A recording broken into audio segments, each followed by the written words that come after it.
এইবাৰ অসম চৰকাৰৰ শিক্ষা বিভাগে লোৱা এটা বিশেষ ধৰণৰ সিদ্ধান্তত মোৰ মনটো খুব ভাল লাগি আছে আৰু এই বিশেষ ধৰণৰ সিদ্ধান্তটো সামগ্ৰিকভাৱে গোটেই অসমৰ শিক্ষা বিভাগে লোৱা নাই যদিও কামৰূপ মেট্ৰ' জিলাৰ যি শিক্ষা বিভাগ মেট্ৰ' জিলাৰ শিক্ষা বিভাগে এই সিদ্ধান্তখিনি গ্ৰহণ কৰিছে আৰু সিদ্ধান্তখিনিক মই ক'ম আৰু সিদ্ধান্তখিনি এই কাৰণেই ভাল লাগিছে যে সিদ্ধান্তখিনি মোৰ মনৰ কিছুমান সিদ্ধান্ত কথা হ'ল আজি এটা বাতৰিত খন্তেক সময়ৰ আগত মই দেখা পালোঁ যে কামৰূপ মেট্ৰ' জিলাৰ যি শিক্ষা বিভাগৰ পৰা এটা বিশেষ নিৰ্দেশনা ছাত্ৰ ছাত্ৰীসকললৈ দিয়া হৈছে য'ত তেওঁলোকক গৰম বন্ধত কৰিবৰ কাৰণে কিছুমান বিশেষ ধৰণৰ কাম এছাইন কৰা হৈছে অৰ্থাৎ ছাত্ৰ ছাত্ৰীসকলৰ কাৰণে আগবঢ়াই দিয়া হৈছে সেই কামখিনি তেওঁলোকে কৰিব লাগিব যিবোৰ কামত তেওঁলোকৰ পিতৃ মাতৃসকলেও সহায় কৰিব লাগিব কথা হ'ল তাতে কেইবাটাও দিশত তেখেতসকলে অলপমান গুৰুত্ব দিছে গুৰুত্ববোৰ হ'ল যে ছাত্ৰ ছাত্ৰীসকলৰ যি বংশবৃক্ষ অৰ্থাৎ তেওঁলোকৰ পিতৃ মাতৃ তেওঁলোকৰ ককাক আইতাকৰ যি পৰিচয় আছে বংশৰ পৰিচয় আছে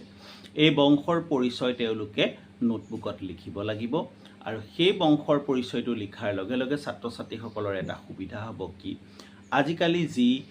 নিউক্লিয়াৰ ফেমিলি বা আমি যি আমাৰ একক পৰিয়ালৰ ছাত্ৰ ছাত্ৰীসকলৰ ল'ৰা ছোৱালীবিলাকে বহু সময়ত গমেই নাপায় তেওঁলোকৰ ককাক আইতাক বা তেওঁলোকৰ বংশ পৰিয়ালবিলাক কি কথা কি বতৰা ক'ত থাকে কেনেকৈ সিঁচৰিত হৈ আছে অসমৰ বিভিন্ন কোণত বা ভাৰতবৰ্ষত এই বহু কথা ছাত্ৰ ছাত্ৰীসকলে গমেই নাপায় যিটো সিদ্ধান্ত গুৱাহাটী মেট্ৰ' জিলাৰ শিক্ষা বিভাগে গ্ৰহণ কৰিছে ই ছাত্ৰ ছাত্ৰীসকলক নিজৰ পৰিয়ালৰ ঐতিহ্য পৰিয়ালৰ পৰম্পৰা সম্পৰ্কে জ্ঞাত কৰাৰ উপৰিও আৰু এটা সহায় কৰিব যে মাজে সময়ে আমি যে নিজৰ পৰিয়াল বা আত্মীয় স্বজনসকলৰ সৈতে যে লগ খাই থাকিব লাগে মৰম চেনেহ তেনেকৈ যে বাঢ়ি থাকে এই কথাটো গোটেই সেই কামটোৰ জৰিয়তে প্ৰমাণিত হ'ব এতিয়া যদি আমি আমাৰ অতীতলৈ ঘূৰি যাওঁ আমাৰ বাল্যকালবোৰ কেনেকুৱা আছিল বহু বেছি দিনৰ আগৰ কথা নহয় বহু বেছি বছৰৰ আগৰ কথা নহয় গৰম বন্ধ হোৱাৰ লগে লগে আমাৰ মনবোৰ খুব ভাল লাগি আছিল কাৰণ এই গৰম বন্ধৰ সময়ছোৱাত আমি আমাৰ আত্মীয় স্বজনৰ ঘৰলৈ আমাৰ মিতিৰ কুটুমবিলাকৰ ঘৰলৈ আমি যাবলৈ সুবিধা পাইছিলোঁ বিশেষকৈ মামাৰ ঘৰ এই মামাৰ ঘৰ শব্দটো বহুত এটা আৱেগৰ শব্দ মামাৰ ঘৰ বহুত মৰমৰ সকলোৰে বাবেই মামাৰ ঘৰত গৈ আমি ভালে কেইদিন থাকিবলৈ সুবিধা পাইছিলোঁ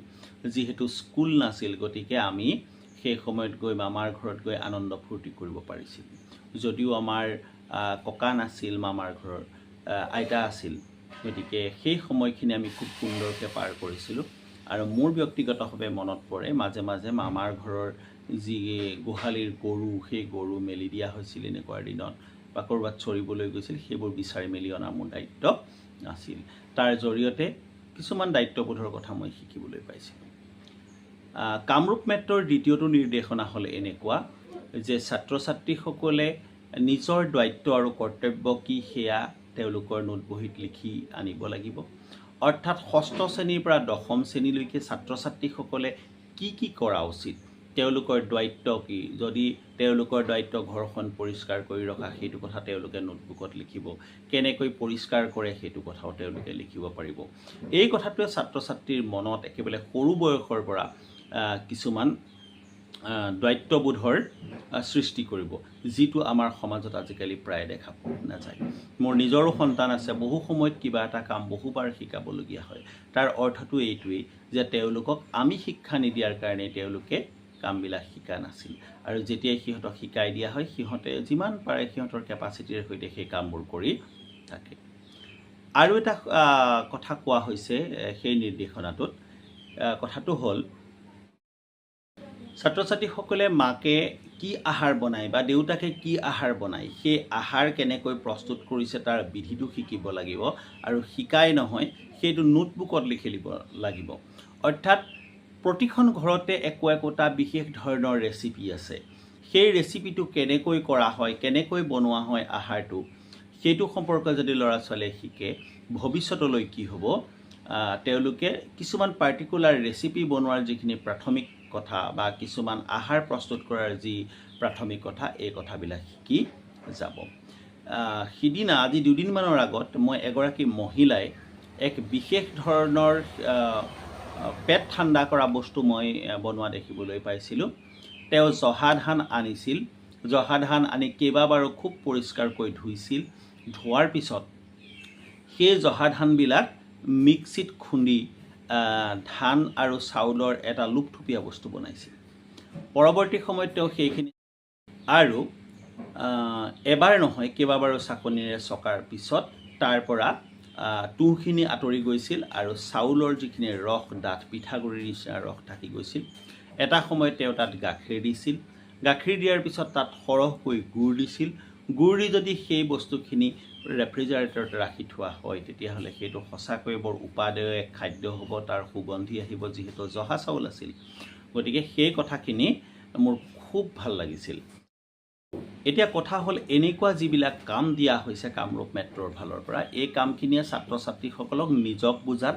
নিজৰ পৰিয়ালক বুজাত, নিজৰ দায়িত্বক বুজাত আৰু নিজৰ কৰ্তব্যক বুজাত যথেষ্ট পৰিমাণে সহায় কৰিব। আচলতে গোটেই কথাখিনি মোৰ মনৰ কথা আছিল, গতিকে ইয়াতে ক'বলৈ যিহেতু সুযোগ পাইছোঁ ভিডিঅ'ৰ জৰিয়তে, গতিকে ছাত্ৰ ছাত্ৰীসকলৰ কাৰণে কৈছোঁ।